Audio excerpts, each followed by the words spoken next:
नमस्कार, आप देख रहे हैं आज का एजेंडा। मैं हूं आंचल गुलाटी गुंबर। अगले आधे घंटे में हम ट्रैक करेंगे उन तमाम बड़ी खबरों को जो दिन भर में होंगी डेवलप और आप पर डालेंगे असर। तो आइए सीधे रुख करते हैं आज के एजेंडे का।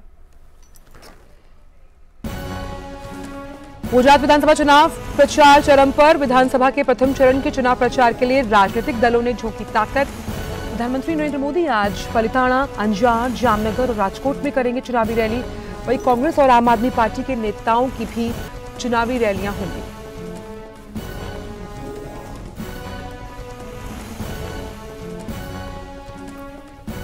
दिल्ली नगर निगम चुनाव में सभी पार्टियां वोटरों को लुभाने में लगा रही हैं एड़ी चोटी का जोर। भाजपा के कई दिग्गज नेता उतरे चुनावी मैदान में। पार्टी अध्यक्ष जेपी नड्डा, केंद्रीय मंत्री पीयूष गोयल, हरदीप सिंह पुरी ने जनसंपर्क अभियान में लिया हिस्सा। केजरीवाल सरकार पर बोला हमला। कांग्रेस और आप ने भी अलग अलग हिस्सों में मांगे वोट।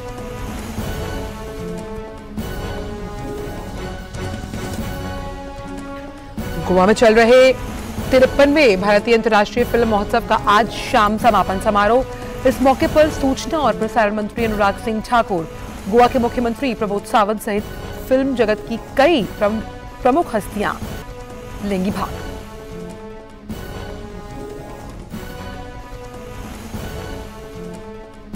सबसे पहले रुख कर लेते हैं चुनाव से जुड़ी खबरों का। तो गुजरात विधानसभा चुनाव के पहले चरण की सीटों पर चुनाव प्रचार चरम पर।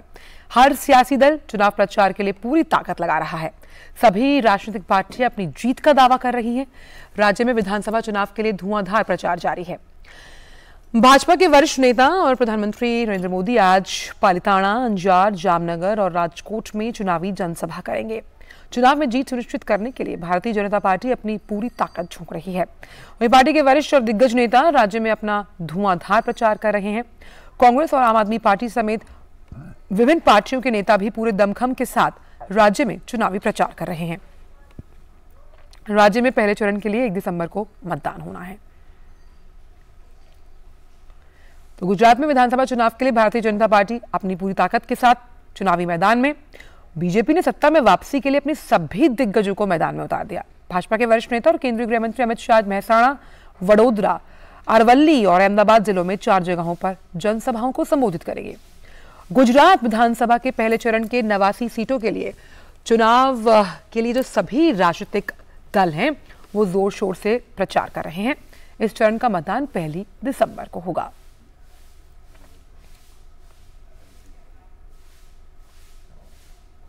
बात कर लेते हैं विपक्ष को लेकर।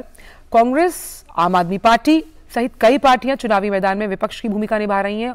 वहीं कांग्रेस अध्यक्ष मल्लिकार्जुन खड़गे आज अहमदाबाद में संवाददाता सम्मेलन करेंगे।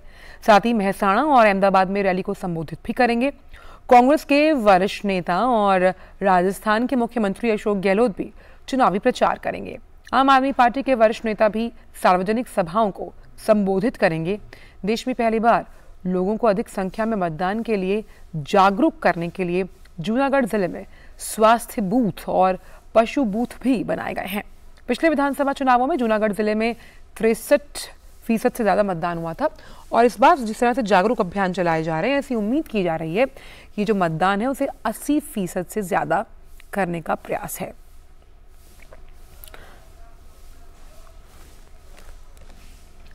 और हमारे 2 संवाददाता ग्राउंड जीरो से जुड़ रहे हैं। हमारे साथ धीरज जुड़ रहे हैं जामनगर से और अभिषेक सिंह राजकोट से जुड़ रहे हैं। अभिषेक, सबसे पहले मैं आपके पास आना चाहूंगी। आप लगातार ग्राउंड जीरो पर मौजूद हैं, चुनावी जनसभाएं देख रहे हैं। तमाम जो दिग्गज नेता हैं वो किस तरह से चुनावी मैदान में उतरकर प्रत्याशियों के लिए वोट मांग रहे हैं। लेकिन अगर हम इस चुनाव को देखें और चुनाव की रणनीति को समझने की कोशिश करें तो सोशल मीडिया के बाद खासतौर पर इस तरह के जो विधानसभा चुनाव है उनका रुख बहुत बदल गया है। किस तरह से, अगर मैं बात करूं, राजकोट की जनता इस वक्त सोच रहे कि एक वोट सब कुछ बदलने की ताकत रखता है।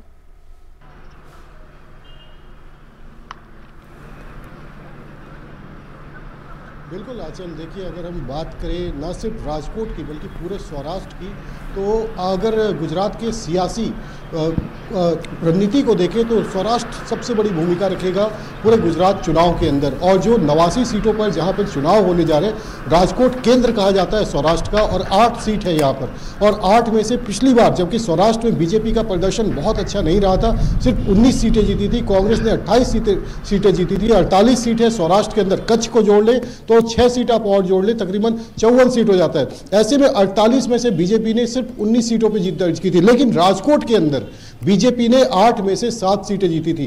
तो एक राजकोट कह सकते हैं कि बीजेपी का एक पुराना गढ़ भी रहा है सौराष्ट्र के अंदर। राजकोट की जो है यहाँ पे अगर डेवलपमेंट की बात करें तो पहले जब हम देखते थे कि भावनगर जो है वो उसे सौराष्ट्र का केंद्र माना जाता था, लेकिन जिस तरीके से राजकोट के अंदर विकास हुआ है, तो राजकोट के अंदर विकास की तमाम जो बड़ी परियोजनाएं हैं वो यहाँ पर लोगों के अंदर है कि किस तरीके से पूरे सौराष्ट्र का यहाँ पर डेवलपमेंट हुआ है, न सिर्फ शहर का बल्कि जो ग्रामीण इलाके हैं उनकी भी अगर हम बात करें। इसके साथ साथ अगर हम पूरे सौराष्ट्र की भी बात करते हैं आंचल, तो आप ये देखेंगे कि 2017 के चुनाव के पहले जब 2012 का चुनाव हुआ था तो उस समय बीजेपी को ने यहाँ पर बम्पर सीटें जीती थी। बीजेपी ने यहाँ पर 30 सीटें जीती थी, जबकि कांग्रेस के हिस्से में तकरीबन 15 सीटें ही गई थी।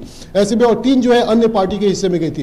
तो कहीं ना कहीं 2017 का जो चुनाव है वो बीजेपी के लिए एक बड़ी चुनौती 2022 में बन करके आती है कि किस तरीके से वो अपने जो पुराने वोट बैंक है उनको वापस जो है इस बार इस चुनाव में लेकर आए। वही कांग्रेस जो है वो अपने अस्तित्व की लड़ाई लड़ेगी, क्योंकि 2 दशक से वो यहां पर बाहर है। और ऐसे में कांग्रेस के लिए बहुत बड़ी चुनौती है कि पिछली बार जो उन्होंने सीटें जीती थी वो सीट वो फिर से वापसी कर सकेगा। और ऐसे में उनके लिए, कांग्रेस के लिए सबसे बड़ी चुनौती जो है यहां पर वो आम आदमी पार्टी, क्योंकि आम आदमी पार्टी जिस तरीके से दस्तक दे रही है वो कहीं ना कहीं कांग्रेस के जो वोट बैंक पे उस पे वो सेंधमारी कर रही है। तो ऐसे में गुजरात की बात करें या सौराष्ट्र की बात करें, 3 जिले तो ऐसे भी हैं आंचल जहां पर कि पिछली बार जो है बीजेपी का प्रदर्शन बहुत ही खराब रहा। अमरेली जिले की बात कर ले, हम गिर सोमनाथ जिले की बात कर ले, मोरबी की बात करें, तो इन तीनों जिलों में बीजेपी ने पिछली बार खाता भी नहीं खोला था। हालांकि कांग्रेस का प्रदर्शन काफी अच्छा रहा था, लेकिन पाटीदार जो आंदोलन था वो उस समय की एक बहुत बड़ी वजह थी कि किस तरीके से कांग्रेस ने उस समय जो है सौराष्ट्र में जीत का परचम लहराया था। लेकिन इस बार पाटीदार आंदोलन भी नहीं है और इसके जो नेता है हार्दिक पटेल वो भी अब बीजेपी से चुनाव लड़ रहे हैं। तो ऐसे में पाटीदार आंदोलन नहीं है, विकास जो है इस बार का यहाँ का बहुत बड़ा मुद्दा है। और साथ साथ जो जातीय समीकरण है, अगर सौराष्ट्र की बात करें तो सौराष्ट्र भी जो है जातीय समीकरण से कहीं अछूता नहीं है।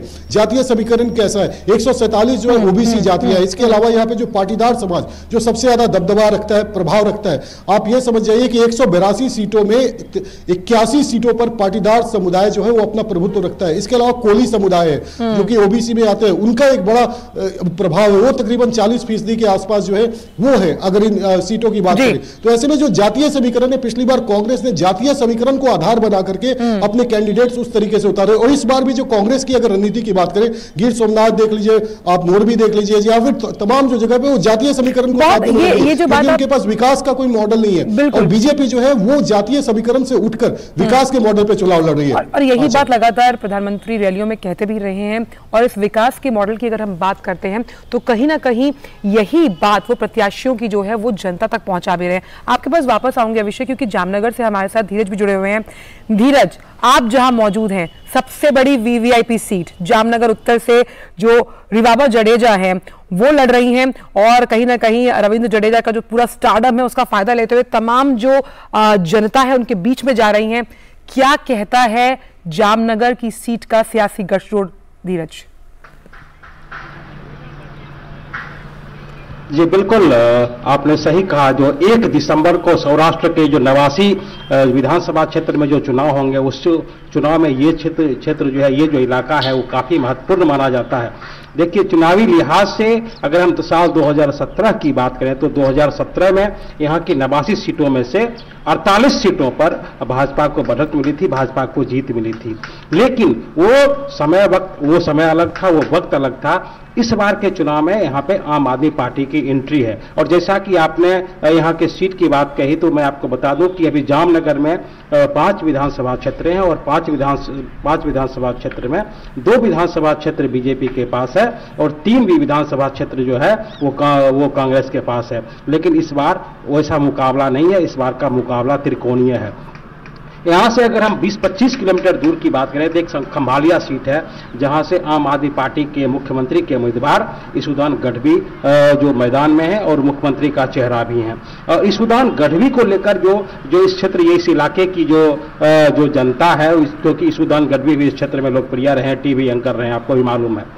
तो आम आदमी पार्टी के यहाँ आने से जो यहाँ का समीकरण है वो बिल्कुल बदल गया है। अब ये देखने वाली बात होगी कि आम आदमी पार्टी जबकि यहाँ चुनावी मैदान में सभी सीटों पर चुनाव प्रचार में जुटी हुई है और वो दावा कर रही है कि जो सौराष्ट्र का जो इलाका है वो हमारे कैंपेन के लिहाज से सबसे अधिक महत्वपूर्ण है। तो ये देखने वाली बात होगी कि आम आदमी पार्टी किसका वोट काटती है। अगर आम आदमी कांग्रेस का वोट काटती है तो इस क्षेत्र से बीजेपी को सीधे सीधे तौर पर सफलता मिलेगी।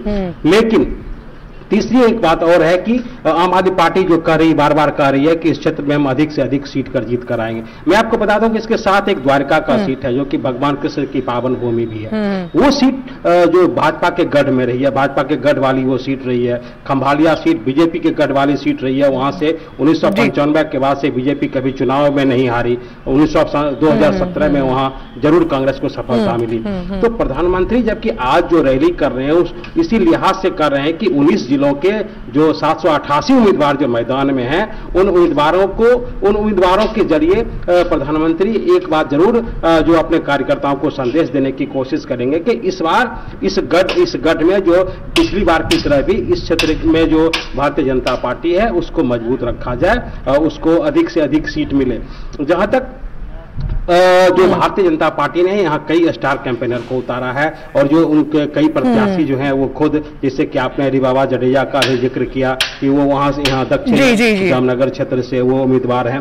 तो एक तरीके से अगर कहा जाए तो ये जो सौराष्ट्र का जो क्षेत्र है और कच्छ और दक्षिण गुजरात, जहाँ की पिछली विधानसभा सीटों में से 89 सीटों में बीजेपी को 48 सीटें मिली थी, भारतीय जनता पार्टी चाहेगी कि उस जो जीत है उस जीत के क्रम को बरकरार रखा जाए। और कोशिश यही रहेगी कि जो जनाधार है, जो मैंडेट है, उसको बढ़ाया जाए, वोट परसेंटेज को बढ़ाया जाए। जहां तक जामनगर सीट का जिक्र है तो लगातार रिवाबा जडेजा को जो बाहरी होने का फैक्टर है उसका दंश झेलना पड़ रहा है। लेकिन अब ऊंट किस करवट बैठेगा ये तो हमें पता लगेगा 8 दिसंबर को। बहुत बहुत शुक्रिया अभिषेक आपका और साथ ही साथ धीरज आपका इन चुनावी अपडेट्स को हम तक साझा करने के लिए। तो ये तो हमने बात की गुजरात विधानसभा चुनावों से जुड़ी हुई, लेकिन अब रुक कर लेते दिल्ली का, क्योंकि यहां पर भी दिल्ली नगर निगम चुनाव की तारीख अब ऑलमोस्ट करीब आ रही है। तो सियासी दलों ने अपना प्रचार अभियान तेज कर दिया। इस कड़ी में भाजपा के राष्ट्रीय अध्यक्ष जेपी नड्डा दिल्ली में एक जन संपर्क अभियान में शामिल हुए। वहीं भाजपा ने तिहाड़ जेल में सजा काट रहे सत्येंद्र जैन मामले में केजरीवाल पर सफेद झूठ बोलने का आरोप लगाया। आम आदमी पार्टी ने नेताओं की अगर बात की जाए तो कई इलाकों में जनसंवाद किया है। आरोप यह लगा कि एमसीडी द्वारा पिछले 15 सालों में कोई काम नहीं किया गया। दिल्ली नगर निगम चुनाव के लिए सभी पार्टियों ने चुनाव अभियान तेज कर दिया है। सभी पार्टियां अपने अपने वादों से जनता को लुभाने की कोशिश कर रही हैं। भाजपा, आम आदमी पार्टी और कांग्रेस ने जनता के सामने कई चुनावी वादे किए हैं। भाजपा अध्यक्ष जेपी नड्डा ने दिल्ली नगर निगम चुनाव प्रचार के लिए पार्टी का मोर्चा संभाला। जेपी नड्डा बीजेपी के जनसंपर्क अभियान में शामिल हुए और आम आदमी पार्टी पर निशाना साधा। जेपी नड्डा ने कहा कि दिल्ली विकास से वंचित है। वहीं सत्येंद्र जैन की वीडियो पर तंज कसते हुए उन्होंने कहा कि तिहाड़ जेल मसाज पार्लर बन गया है। देश आगे बढ़ रहा है, लेकिन दिल्ली में जो विकास होना चाहिए वह विकास से वंचित रह रहा है। उसका मूल कारण है कि यहां जो सरकार बैठाई है वह सरकार आम आदमी के विरोध में काम कर रही है। इस बीच केंद्रीय मंत्री पीयूष गोयल ने अमर कॉलोनी में रोड शो करते हुए बीजेपी उम्मीदवारों के लिए वोट मांगा। वहीं उत्तराखंड के मुख्यमंत्री पुष्कर सिंह धामी ने मोती नगर में एमसीडी चुनाव के लिए डोर टू डोर कैंपेन किया। उन्होंने कहा कि लगातार जेल से वीडियो सामने आ रहे हैं, भ्रष्टाचार के मामले सामने आ रहे हैं। दिल्ली की जनता ये सब कुछ देख रही है। जो पार्टी भ्रष्टाचार के खिलाफ कहती थी कि हम काम करेंगे, उन्होंने पूरी तरह से यहाँ पर भ्रष्टाचार जमा दिया है। उनके मंत्रियों के लगातार जेलों से भी वीडियो जारी हो रहे हैं, वीडियो आ रहे हैं, लगातार तमाम प्रकार के भ्रष्टाचार के मामले आ रहे हैं। शिक्षा विभाग के घोटाले सामने आ रहे हैं, आबकारी विभाग के घोटाले सामने आ रहे हैं। तो दिल्ली की जनता इन सब बातों को देख रही है, इसलिए एमसीडी में भाजपा की सरकार को बनाएगी। दिल्ली नगर निगम चुनाव के बीच भाजपा और कांग्रेस दिल्ली सरकार को घेरने में लगी हुई हैं। इस बीच रविवार को दिल्ली के तिहाड़ जेल में बंद केजरीवाल सरकार के मंत्री सत्येंद्र जैन का एक और सीसीटीवी वीडियो सामने आया, जिसमें सत्येंद्र जैन की सेल में जेल कर्मियों को साफ सफाई करते हुए देखा जा सकता है। वहीं सत्येंद्र जैन अपनी सेल में कुछ लोगों से बात करते हुए भी नजर आ रहे हैं। भाजपा नेता संबित पात्रा ने केजरीवाल सरकार पर जमकर हमला बोला है। इतने खुले तरीके से झूठ बोलकर एक मुख्यमंत्री कैमरे के सामने आता है और कहता है कि ये जो सत्येंद्र जैन है इसका जो मसाज हो रहा था ये डॉक्टरी एडवाइस पे हो रहा था और एक फिजियोथेरापिस्ट उसको मसाज दे रहा था। ये विषय मोरालिटी का है, यह विषय हमारे दिल के अंदर उठ रहे कई सवालों का है कि एक मुख्यमंत्री लाइट कैमरा और एक्शन होने के बाद इस कदर झूठ कह सकता है कि यह फिजियोथेरापिस्ट है, जबकि वो एक रेपिस्ट था। वहीं आम आदमी पार्टी ने भी दिल्ली के अलग अलग इलाकों में चुनाव प्रचार किया। दिल्ली सरकार में मंत्री कैलाश गहलोत ने नजफगढ़ में जनसंवाद किया।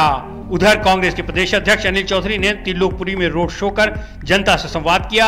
अनिल चौधरी ने शराब नहीं रोजगार देंगे, 15 साल से रुके हुए काम को अंजाम देंगे का नारा दिया। बीजेपी ने दिल्ली नगर चुनाव के लिए अपने संकल्प पत्र में झुग्गीवासियों को फ्लैट 15, अन्नपूर्ण रसोई के जरिए 5 रुपए में भोजन, स्कूली छात्रों को मुफ्त साइकिल, 1000 स्थायी छठ घाट स्थापित करने जैसे कई बड़े वादे किए हैं। उधर आम आदमी पार्टी ने कूड़े के पहाड़ लैंडफिल साइट को हटाने और राजधानी में कचरा कुप्रबंधन की समस्या का समाधान करने का भरोसा दिया है। Bureau report, DD news. तो दिल्ली नगर निगम चुनाव के लिए सभी पार्टियों ने चुनावी अभियान तेज कर दिया है। भाजपा, कांग्रेस और आम आदमी पार्टी अपनी पूरी ताकत चुनावी प्रचार में लगा रहे हैं और इसी से जुड़ी तमाम जानकारियों के साथ गिरीश निशाना हमारे संवाददाता हमारे साथ जुड़े हुए हैं। गिरीश, अगर हम राजधानी दिल्ली की बात करें तो तमाम पोस्टर्स से, ई रिक्शा पर तमाम पोस्टर्स लगे, उससे अटी पड़ी है दिल्ली। अगर हम एमसीडी चुनावों का जिक्र करते हैं, जहां 10 वीडियो निकाले हैं भाजपा ने, तो 10 काम गिनवा दिए आम आदमी पार्टी ने अपने। जीत का फैक्टर एमसीडी चुनाव के लिए क्या रहेगा? देखिए आंचल, इस बार मुकाबला बेहद ही रोचक होने वाला है। देश की राजधानी दिल्ली में इस बार एक दिल्ली नगर निगम के लिए 250 सीटों के लिए ये चुनाव हो रहा है। आगामी 4 दिसंबर को मतदान होना है और 7 दिसंबर को मतगणना होनी है। और तमाम जो राजनीतिक दल हैं वो लगातार प्रयास कर रहे हैं कि उनके फेवर में वोटिंग हो। उसके लिए तमाम जो राजनीतिक दलों के उम्मीदवार हैं वो घर घर पहुंच रहे हैं। हर उम्मीदवार अपने क्षेत्र के हर मतदाता से मिल लेना चाहता है, क्योंकि अब समय काफ़ी कम बचा है। आगामी 4 दिसंबर को ही चुनाव है। ऐसे में सुबह 6 बजे से ही जो उम्मीदवार हैं वो अपने घरों से बाहर निकलकर मतदाताओं तक पहुँच रहे हैं। कुछ जो उम्मीदवार हैं सुबह 6 बजे पार्कों में पहुँच रहे हैं। काफ़ी जो मतदाता हैं वो पद यात्रा कर रहे हैं। इसके अलावा जो काफ़ी रोड शो भी हो रहे हैं। अगर भारतीय जनता पार्टी की बात की जाए तो लगातार भारतीय जनता पार्टी के रोड शो हो रहे हैं, जिसमें जो तमाम बड़े नेता हैं वो वहां पर पहुंच रहे हैं। कई कैबिनेट मंत्री भी प्रचार के लिए उम्मीदवारों के लिए पहुंच रहे हैं। इसी तरह आम आदमी पार्टी भी चुनावी मैदान में पूरी तरह से दमखम के साथ उतरी हुई है। और इसके अलावा दिल्ली में कांग्रेस भी पूरी तरह से दमखम के साथ चुनावी मैदान में उतरी हुई है। जहां आम आदमी पार्टी ने 10 गारंटी जारी की हैं, तो वहीं भारतीय जनता पार्टी ने 12 संकल्प लिए हैं, अपना संकल्प पत्र जारी करा है, जिसमें उसने कहा है कि जो वो संकल्प लेते हैं वो पूरा करके दिखाते हैं। तो इस बार जो मुकाबला है बेहद ही रोचक होने वाला है। पूरे देश की नज़र दिल्ली नगर निगम चुनावों पर है। अब ये देखना ये होगा आंचल कि आगामी 4 दिसंबर को दिल्ली के जो मतदाता हैं वो किसे अपना नेतृत्व सौंपते हैं।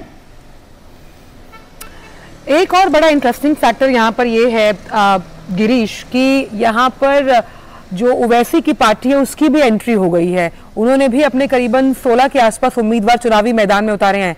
कितने वोट कटने की उम्मीद लग रही है?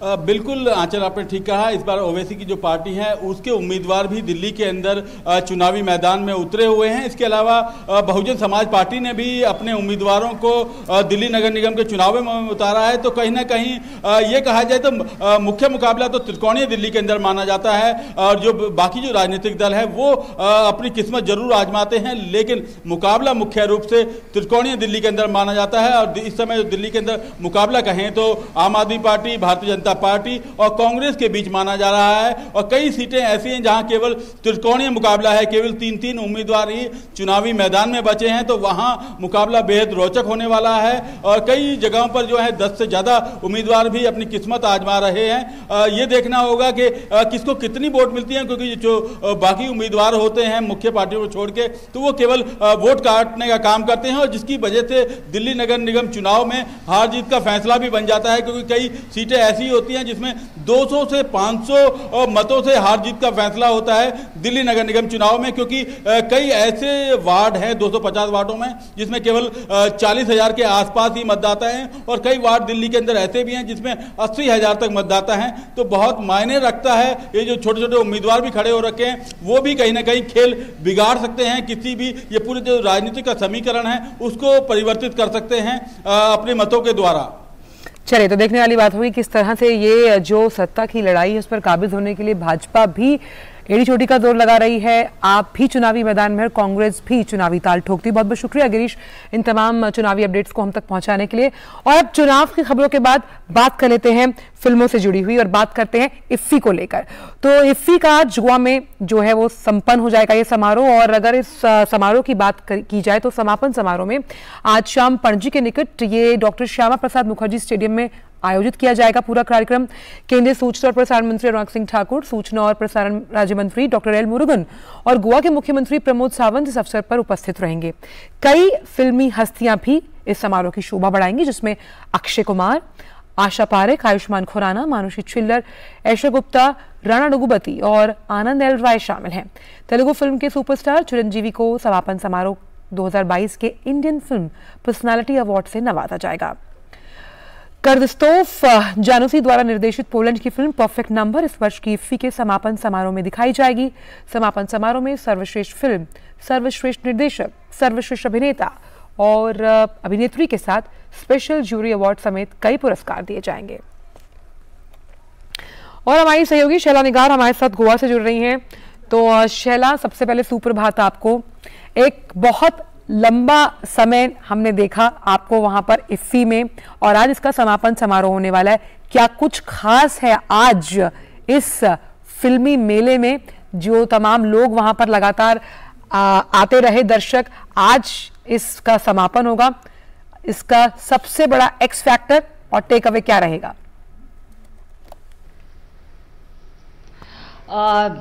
आंचल, जैसा कि हमने देखा कि इसकी शुरुआत जितनी शानदार थी, आगाज जितने शानदार था, वैसा ही इसका समापन समारोह और भी ज्यादा शानदार होने वाला है।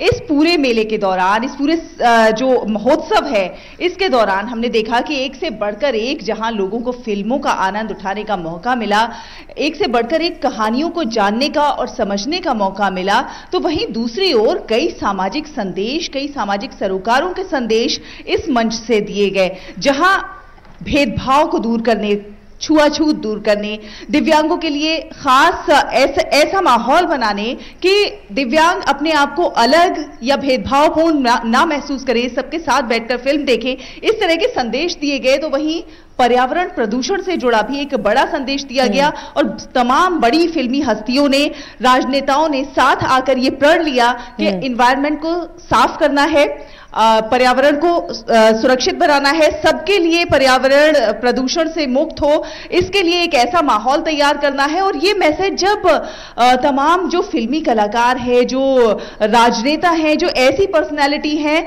जिन्हें लोग फॉलो करते हैं, वो लोग जब आके इन संदेशों को देते हैं तो उनका बहुत ज्यादा महत्व हो जाता है। और यही हमें देखने को मिला। अभी 9 बजे के आसपास एक ड्राइव चलाई गई जिसमें जो है खुद सूचना प्रसारण मंत्री भी शामिल थे और साथ में कई सारे बड़े बड़े अभिनेता अभिनेत्रियां ये लोग शामिल थे। इन्होंने बीच की सफाई करी और एक मैसेज देने की कोशिश की कि हम लोग जब साफ सफाई करेंगे, हम लोग खुद साफ सफाई करेंगे तो माहौल कैसा होगा, और जब हम साफ सफाई करेंगे तो आम जनता भी उसका अनुसरण करेगी। तो कई बहुत इनिशिएटिव ऐसे रहे इस मंच से जो कि समाज को एक नई राह दिखाने वाले रहे।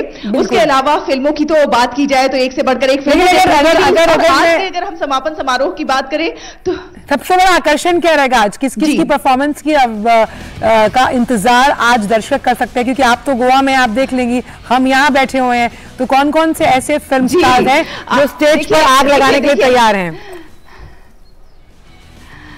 बिल्कुल, देखिए एक तो वहां पर रेड कारपेट पर आशा पारेख, अक्षय कुमार जैसे लोगों का जलवा रहेगा। चिरंजीवी को यहां पर समापन समारोह में Indian film personality of the year 2022 का पुरस्कार दिया जाएगा, उससे सम्मानित किया जाएगा।